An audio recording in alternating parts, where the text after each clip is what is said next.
Hello everyone, welcome back to my channel Sakshi's with Sadhana. तो आज से हम इंग्लिश मास्टर्स की सीरीज स्टार्ट कर रहे हैं जिसका फर्स्ट टॉपिक है आर्टिकल। आर्टिकल देखने में बहुत इजी लगते हैं क्योंकि हम बचपन से पढ़ते आ रहे हैं ए एंड द और इनके यूजेस। लेकिन फिर भी ये एग्जाम्स में बहुत कंफ्यूज करते हैं कि क्या फिल करा जाए, ए करा जाए, एन करा जाए, द करा जाए या फिर कोई भी नहीं, जीरो आर्टिकल। तो इसलिए इस टॉपिक को इजी बनाने के लिए और आपके कंफ्यूजन्स को दूर भगाने के लिए मैं लेके आ रही हूँ आर्टिकल्स पे वीडियो। So let's start. अब हम पढ़ेंगे types of articles. Articles are of two types. Article दो प्रकार के होते हैं, definite article and indefinite article. अब नाम से ही आपको समझ में आ रहा होगा, डेफिनेट का मतलब होता है निश्चित। कोई भी चीज़ पक्की हो, निश्चित हो, उसको हम डेफिनेट कहते हैं। और जो चीज़ निश्चित ना हो उसको हम इनडेफिनेट कहते हैं। अरे आपने नॉर्मली सुना होगा ना, जैसे आप अपने दोस्त से बोलते हैं, अरे चल रहा है क्या पार्टी में, तो आपका फ्रेंड बोलता है डेफिनेटली, व्हाई नॉट। तो डेफिनेटली वो इसलिए बोलता है क्योंकि वो पार्टी में आ रहा है, ये उसको कंफर्म है। तो आई होप आप ये तो समझ गए होंगे ना कि डेफिनेट और इनडेफिनेट का मतलब क्या होता है। डेफिनेट मतलब निश्चित, इनडेफिनेट मतलब अनिश्चित। अब देखिए, डेफिनेट आर्टिकल होता है द और इनडेफिनेट आर्टिकल होता है ए एंड एन। आइए इनके बारे में हम डिटेल में पढ़ते हैं, को देख लेते हैं। Indefinite article a and an. So first rule, we use indefinite article with singular noun. Indefinite article a और एन का यूज हम सिंगुलर नाउन्स के साथ करते हैं। For example, this is a chair. A chair लिखा है क्योंकि ये सिंगुलर है चेयर। अगर यहाँ चेयर्स लिखा होता तो हम यहाँ पर ए और एन का यूज नहीं करते। Next, we do not use indefinite article with uncountable nouns in general sense. general sense में हम indefinite articles का यूज नहीं करते हैं uncountable nouns के साथ। uncountable nouns वही जिन्हें हम गिन नहीं सकते हैं। For example, she has short hair. Hair uncountable है, इसलिए हमने she has के बाद a और n का यूज नहीं किया है। अब आप सोच रहे होंगे क्या ये जनरल सेंस लिखा है, जनरल केस लिखा है, ये क्या है। जब मैं आपको द पढ़ाऊंगी, द डेफिनेट आर्टिकल, उसमें आपको खुद ही क्लियर हो जाएगा कि जनरल केस क्या है और स्पेसिफिक केस क्या है। Next, A and N does not refer to a particular person or thing. A और N किसी पर्टिकुलर पर्सन या थिंग के बारे में नहीं बताते हैं। जैसे कि I saw a teacher, मैंने एक टीचर को देखा था। अब पर्टिकुलरली ये बता नहीं रहा कि मैंने कौन से टीचर को देखा था। ये टीचर कोई भी टीचर हो सकता है, लेकिन पर्टिकुलरली इसने किसी एक टीचर के बारे में नहीं बताया कि मैंने इंग्लिश के टीचर को देखा था या मैथ्स के कि मैंने साक्षी मैम को देखा था या किसी और टीचर को। तो यहाँ पर कोई भी डिस्क्रिप्शन नहीं है कि वो टीचर कौन है, एनी टीचर है, कोई पर्टिकुलर टीचर के बारे में बात नहीं गई है, इसलिए हमने यहाँ पर भी ए लगा दिया है। A and an does not refer to a particular person. ठीक है, इज इट क्लियर ना?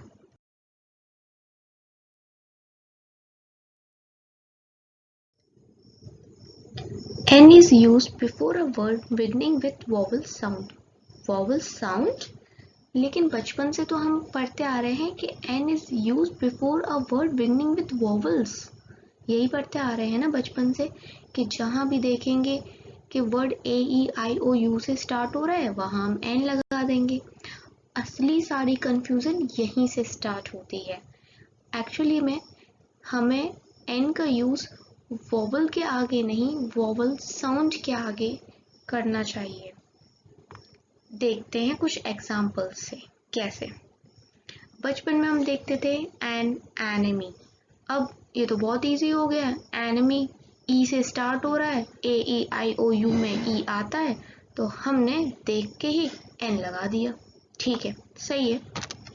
दूसरा एन अम्ब्रेला, अरे यू भी आता है, हमने उसके आगे भी एन लगा दिया।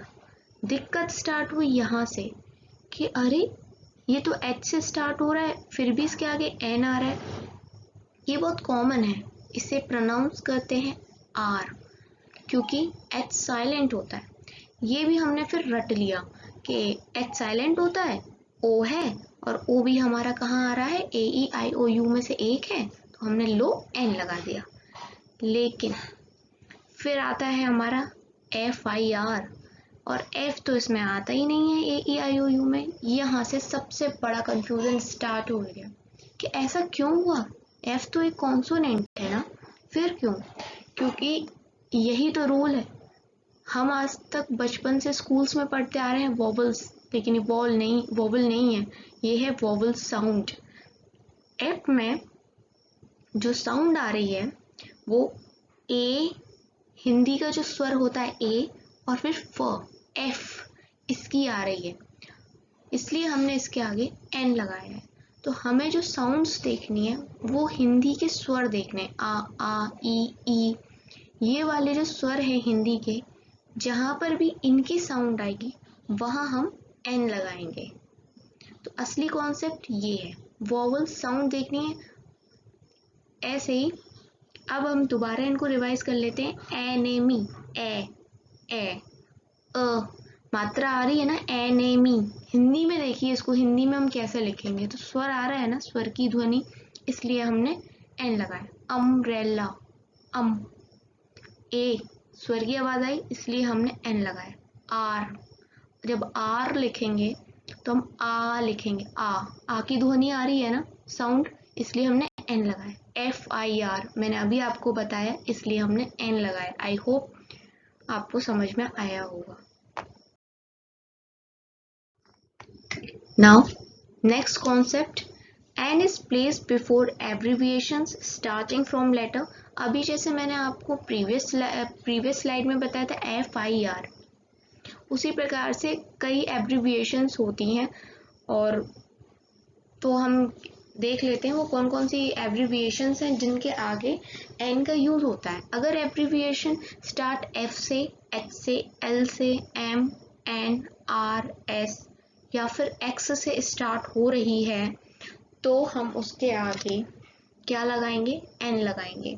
एफ का तो कॉन्सेप्ट मैंने समझा दिया, अब आप खुद ही बोल के देखिए कि एच बोल रहे हैं तो आपको किसकी साउंड आ रही है, एच, ए की साउंड आ रही है ना, एच, एडी वाला एच, इसलिए एल, इसमें भी आपको स्वर की साउंड आ रही है। तो इस वजह से इन सारे लेटर्स के आगे हम एन का यूज करते हैं। For example, an M A was required for the post, M A के आगे एन लगाएंगे, एम, क्योंकि एम हम कैसे लिखेंगे, हिंदी का ए और माँ से बना है एम, और ए क्या है, ये एक स्वर है, इसलिए इसके आगे हमने एन लगाया है। सेकेंड है, he is an MLA, MLA आपको पता होगा, MLA member of legislative assembly, तो यहाँ पर भी एम है।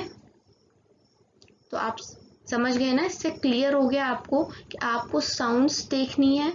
अगर आपको ये याद ना भी रहे कि ये एब्रिविएशंस जो FHSLMN से स्टार्ट होती है, अगर आपको ये याद ना भी रहे तो भी आप सिंपल कॉन्सेप्ट याद रखिए कि ये स्टार्टिंग में आपको वॉवल साउंड अगर मिलती है तो वहाँ आपको एन को लगाना है, बस ये एक नॉर्मल सी चीज आप अपने दिमाग में रखिए। तो एन के बारे में पढ़ने के बाद हम आ जाते हैं ए के बारे में पढ़ने के लिए। A is use before consonant sound, a का यूज होता है कॉन्सोनेंट साउंड, ध्यान दीजिएगा, कॉन्सोनेंट नहीं बोल रही हूँ, कॉन्सोनेंट साउंड बोल रही हूँ मैं। बचपन में पढ़ा था ओनली कॉन्सोनेंट, लेकिन यहाँ मैं आपको बता रही हूँ कॉन्सोनेंट साउंड, और यही अगर आप ध्यान रखेंगे तो आपके जो कंफ्यूजन है छोटे छोटे वो दूर हो जाएंगे। A is use before consonant sound, या फिर आप ये कह लीजिए जहाँ पर वोवल साउंड ना हो वहाँ ए का यूज़ किया जाता है। आइए एग्जाम्पल से समझते हैं, बिकॉज एग्जाम्पल से चीज़ें ज़्यादा क्लियर हो जाती हैं। A boy, B. अब आप कहेंगे कि ये तो कॉन्सोनेंट है, हाँ, लेकिन यहाँ कॉन्सोनेंट साउंड है बी, कोई स्वर की आवाज़ नहीं आ रही है। A boy, a woman, a cat, लेकिन यहाँ देखिए अ यूनिवर्सिटी, अ यूरोपियन, ये तो कहीं से भी कॉन्सोनेंट नहीं थे, जैसा कि हमने बचपन में पढ़ा था कि कॉन्सोनेंट्स के आगे ए लगता है, लेकिन ये किसी भी एंगल से कॉन्सोनेंट नहीं है, ये तो वोवल। लेकिन मैंने आपको भी बताया ना, हमें कॉन्सोनेंट साउंड को देखना है। तो ये देखिए यूरोपियन, जब आप यूरोपियन को हिंदी में लिखेंगे तो आप कैसे लिखेंगे? आप बनाएंगे या और फिर उस पर मात्रा लगाएंगे, और या एक कॉन्सोनेंट, एक व्यंजन है, आ रही है ना या की साउंड, यानी कि कॉन्सोनेंट की साउंड, व्यंजन की ध्वनि, इसलिए हमने इसके आगे ए लगाया है। ए यूनिवर्सिटी, सेम यूनिवर्सिटी को भी जब आप हिंदी में लिखेंगे तो आप पहले य बनाएंगे फिर मात्रा लगाएंगे। तो य क्या है? एक व्यंजन, तो आ रही है ना या की साउंड, यानी कॉन्सोनेंट की साउंड। क्लियर? चलिए अब कुछ प्रैक्टिस हो जाए। इसमें आपको ए या एन दोनों में से कोई एक फिल करना है। यश इज डैश ऑनरेबल पर्सन। आप वीडियो को पॉज करके भी आंसर दे सकते हैं, मैं 1 सेकेंड के बाद ही आंसर दे दूंगी। यहाँ आ रहा है ऑनरेबल, एच साइलेंट है, वोवल साउंड है, इसलिए यहाँ क्या आएगा? पढ़ाया था अभी, an. Second, his mother is dash university lecturer. University, ये यूनिवर्सिटी को हिंदी में लिखेंगे तो यह बनाएंगे, यह हमारा एक व्यंजन है, और कौन उसको इंग्लिश में कॉन्सोनेंट कहते हैं, और कॉन्सोनेंट साउंड के पहले क्या आता है? A. Next, Rita has got dash cat. It's very simple, a. Do you want dash orange? ये भी बहुत सिंपल है, नॉर्मल है, इसमें तो ओ है और वोवल की ही साउंड आ रही है, तो क्या आएगा इसके आगे? An. Ram gave me dash useful book. यहाँ पर यूजफुल है, same concept as of university. Useful को हिंदी में लिखेंगे तो यह लिखेंगे, फिर कोई मात्रा लगाएंगे, यह एक व्यंजन है यानी कि कॉन्सोनेंट, और कॉन्सोनेंट साउंड के आगे हम ए का यूज करते हैं। आई होप आपको अच्छे से ये अब क्लियर हो चुका है। ये आर्टिकल का पार्ट 1 था। पार्ट 2 में हम पढ़ेंगे uses of indefinite articles in detail. अभी के लिए इतना ही। Thanks for watching. Do like, share and subscribe to my channel, that is Sakshi's with the Sadhna. Thanks.